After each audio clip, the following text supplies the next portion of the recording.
Gary wrestled at Fountain Valley High School, where he was a Southern Section champion and a two-time state CIF place winner. Gary wrestled at Arizona State University and became an NCAA Division I All-American. He achieved greatness as a freestyle wrestler, where he won the Canada Cup and represented Canada in the Olympic Games in Seoul, Korea. Gary was a world silver medalist at the 1989 World Championships in Switzerland, losing to Olympic champion John Smith.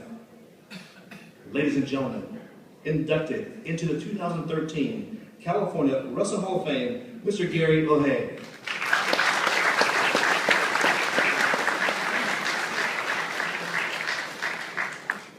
Well, this is like an Arizona State alumni reunion.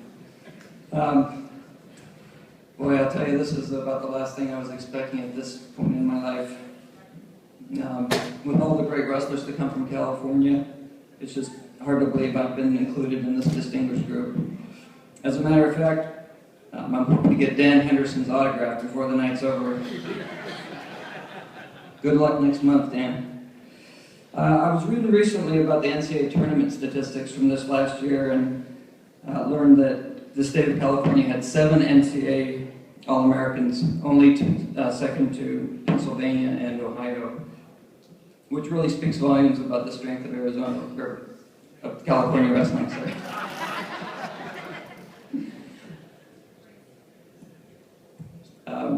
In fact, when I was on the stage taking a picture with the other Olympians, Tim Vanny and Joe Gonzalez and Townsend Saunders and myself, we were all talking and realized that none of us had won the state tournament here, yet we all made it to the Olympics. So, while I'm on the subject of the NCAA tournament, though, I'd like to take this chance to congratulate California's only NCAA champion, Jesse Delgado from Bohay High School. All right. If any of you watched that match, it was just incredible. You should YouTube it.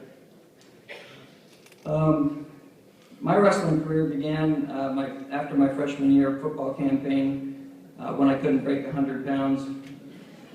Even after spending a whole summer lifting weights and choking down strawberry protein shakes.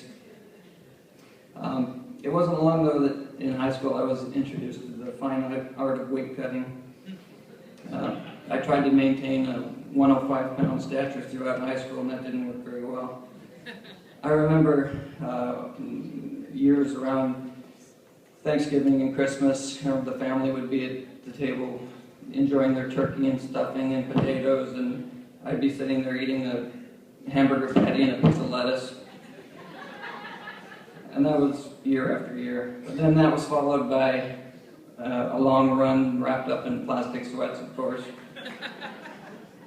And then I had this recurring dream while I was cutting weight, this dehydration dream where I would find myself laying at the bottom of a pool and just dreaming that I could drink all the water I wanted. I had that dream constantly. I do have some really good wrestling memories, though, especially high school when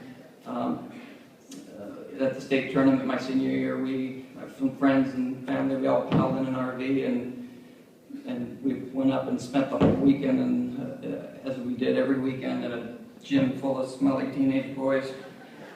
Great fun for the family.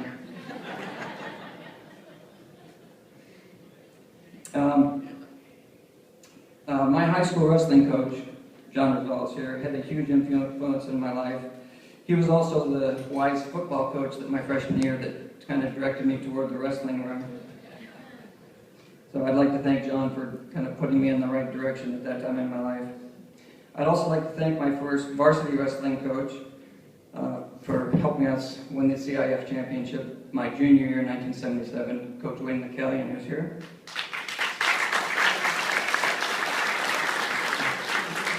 Also, a couple of my favorite old teammates from Fountain Valley, Larry Budgeon and Steve Barretto are here, and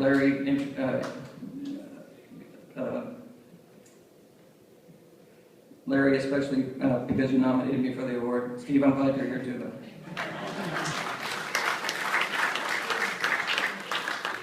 After high school, I ended up at UCLA. We had a ton of wrestling all-stars from California there. Both Schultz brothers, the Kistler brothers, myself. We had Fred Bona, who was UCLA's only NCAA champ. He was a native Californian. We were right on the verge of national prominence. We had taken 8th, I think, my sophomore year in the NCAAs, and they dropped the program for Title IX. That was when the Schultz brothers ended up going to Oklahoma, and myself and the Kistlers went to Arizona State. We were lucky there to be coached like Mr. Schuler was there by legendary Bobby Douglas. I was pretty lucky as I was able to continue my wrestling career for about 8 years after college. I ended up joining the Canadian team as I was born in Canada. That's when I really perfected the weight loss game. I remember the night before I faced John Smith in the 1989 Worlds in Switzerland. He and I were losing weight together, and I ended up losing 11 pounds in about an hour for that weigh-in. Those were good times. I think the toughness and the determination and the discipline that I learned in wrestling is what really helped me get into medical school and helped me wrestle all the way through my medical school career. Now, I've been a doctor and I'm happily married for 20 years, and I've got 2 good, nice kids here to support me.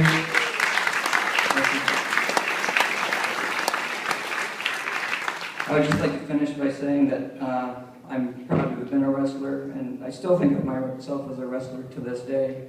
And I'd like to thank the California Hall of Fame committee for having me here tonight to receive this award. Thank you.